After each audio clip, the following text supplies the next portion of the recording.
Assalamu alaikum. This is Mr. Jamal is talking to you. Today I'll be presenting uh, the second part of January 2020 assignment, quality for the quality management course. Now, the assignment we have this assignment has two tasks. The first task was here to implement a quality improvement for one of the projects that I recently undertaken. And in this report, I have to discuss the reasons for quality improvement, the challenges, and the methodology to be adopted in order to provide a positive result for the company. This was task number one. Now, task number two was preparing a video presentation for task one. So, actually, the presentation is prepared, and I have a PowerPoint over here that will help me. That will help me. Where is it here?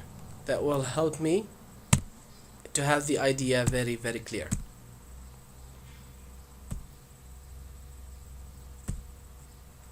Okay, before we start talking about the presentation, we have to give a small introduction about the organization that we will implement the quality improvement.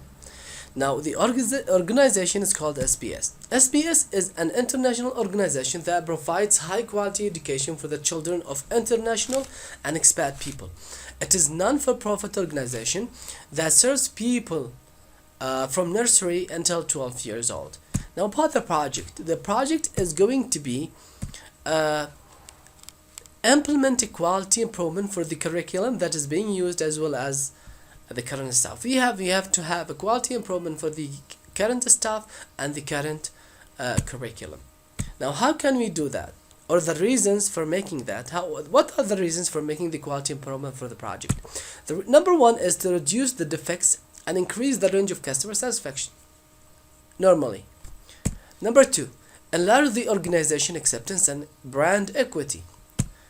Number three, ensure sustainable survival of the organization within the national market. Number four, to have the most updated tools in the field to ensure the organization continuous progress. And the last one, to improve the staff professionalism to have a competitive advantage over the other competitors. These are the reasons. Now, of course, in every project, we have challenges, and we will have a challenge in such project. And these challenges will be of two types, internal and external challenges. Now, let's start with the internal challenges that we may face during the process. The internal challenges, number one, will be like top management, team members, and staff resistance to any changes.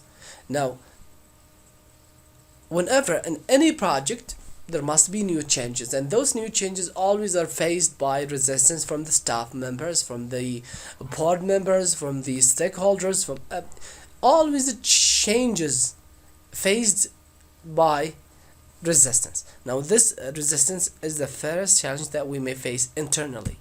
Number two, the wrong belief that improving quality will cost more.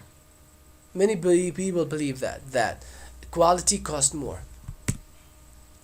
And neglecting long-term profits and focusing only on short-term costs. Many people just look under their foot. They don't have long-term sight, and this is a big problem or this is what we can call internal challenge that we may face in the way. And members with negative attitude toward the project, and of course this is a challenge that we will face. That many members of the organization, they will have a negative attitude toward projects. When you tell them that we were going to have a new curriculum, they will start thinking about how are they going to deal with the new curriculum? Are they going to be able to use such curriculum? How are they going to handle it? So they will go. Some people, they will have a negative, but of course there will be people have a positive attitude toward the project, but some people will have a negative attitude toward the projects. Those are the internal challenges. Now let's talk about the external challenges. Number one, the exchange rate fluctuation. This is because of the political condition of the country. Yemen is going under a very bad political conflict. There is a very bad political conflict in the country, and this is badly affected the exchange rate fluctuation. It's not guaranteed at all. Number two, bad political condition of the country, as I have just explained. Resource shortfalls, and this is also because of the war. There is a shortage of resources in the country. Stakeholders conflict over proposed changes, and training is unavailable.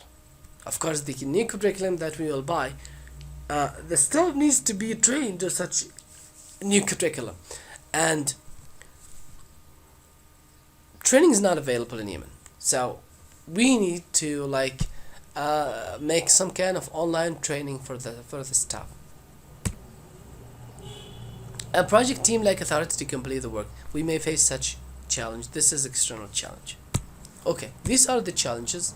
Now we will talk about the methodology that we will adopt to provide a positive result for the organization.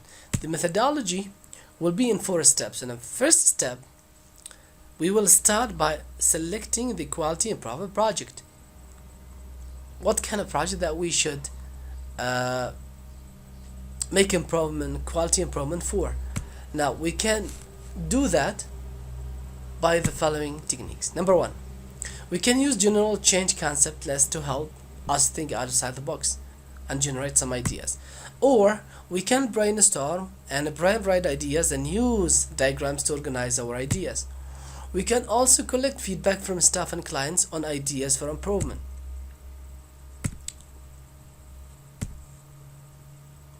Second step that we will do is assigning a quality improvement team. Now we have the ideas that we need. We have the ideas. Now we will assign the team that will do the work. Now, how can we assign the team? When we're choosing the team, the following things should be considered. Number one, their involvement to the process. The team's involvement to the process. The team's knowledge of the process. And last one, it should be diverse team. That means diverse in terms of age and gender. And the last thing, the team should not be less than 4, not more than 8. The team should be not, our team should not be less than 4, not more than 8. And basically the team should be like this one. The team members should be one of the board members, nursery and foundation coordinator, primary coordinator, secondary coordinator, quality coordinator, and secretary and administrative coordinator. So we have 1, 2, 3, 4, 5, 6 members. Good team. Not less than 4 and not more than 8. Now we have the team, we have the ideas, and we have the team. Now the next step is identify the aim to be accomplished. Our aim will be this one.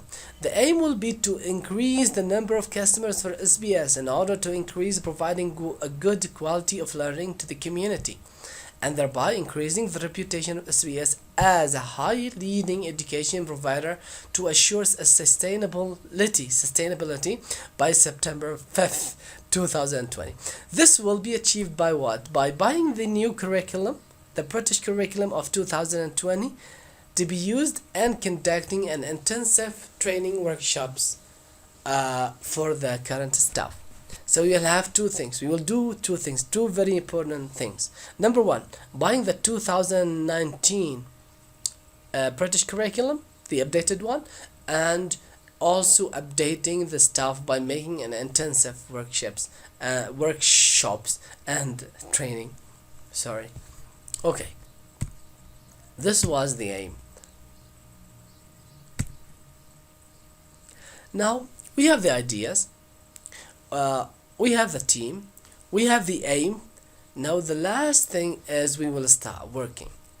Now how can we work that? No, sorry. We will start putting some measurements so we can measure our work according to those measurements or according to those standards. So the fourth thing is that setting a measurements to measure the improvement of the new changes, and such measurements will be done by the following. Conducting and developing a project charter. A measurement plan should be set. A run chart will be used to display the data. Review the whole plan will be discussed with the organization's leadership to give their approval and provide the required resources to start the project.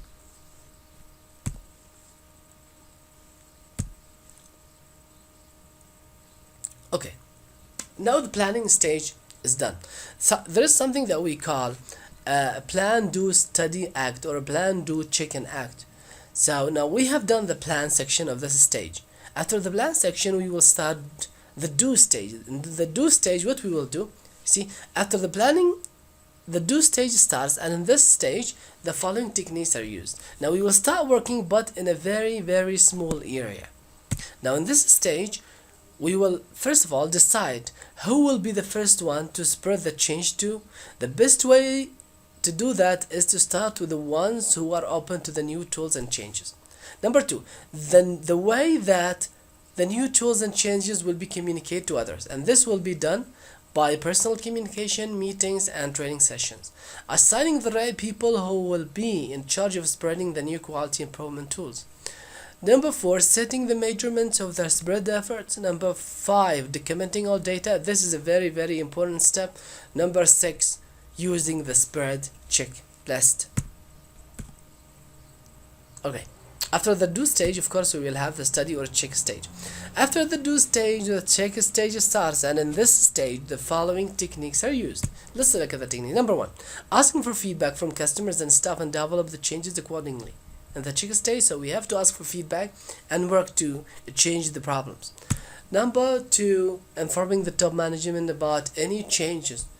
The top management should be informed about every single step that we do. Okay. Now, after the check stage, the act stage, which is the last step of the whole process, which is the act stage, starts, and in this stage, the following techniques are supposed to be used.